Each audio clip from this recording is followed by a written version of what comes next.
स्मृति ईरानी होंगी दिल्ली में भाजपा के मुख्यमंत्री, चेहरा अटकलों पर क्या बोली। भारतीय जनता पार्टी नेता और उत्तर प्रदेश के अमेठी से पूर्व सांसद स्मृति ईरानी लोकसभा चुनाव के बाद पहली बार कैमरे के सामने खुलकर बात करती नजर आई। इस दौरान उन्होंने चुनाव के नतीजों समेत कई मुद्दों पर भी बात की। इसी बीच दिल्ली विधानसभा चुनाव में भाजपा के मुख्यमंत्री चेहरे की अटकलों को लेकर भी सवाल पूछा गया।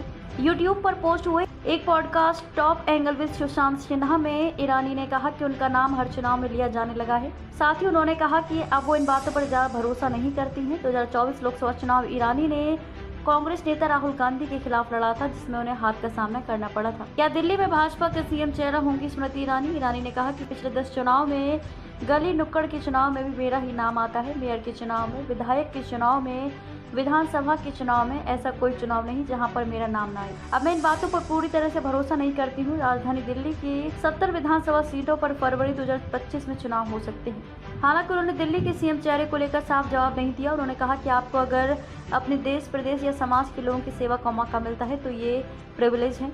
140-145 करोड़ के देश में कितने लोग हैं जो संसद जा पाते हैं, जो 3 बार संसद जा पाते हैं, 5-6 विभाग के मंत्री रह पाते हैं? जो भी मौका मिले वो प्रिविलेज है। उन्होंने कहा कि संगठन में भी मैं 2 बार राष्ट्रीय मंत्री रही, महिला मोर्चा की राष्ट्रीय अध्यक्ष रही, युवा मोर्चा में उपाध्यक्ष रही, राष्ट्रीय कार्यकारिणी की 5 बार सदस्य रही। गडकरी साहब पहली बार महाराष्ट्र के अध्यक्ष बने तब मैं सचिव थी। मैंने इतनी सेवा संगठन की, सरकार की कर ली है कि अब मौके को देखूं तो सेवा के नजरिए से देखती हूँ।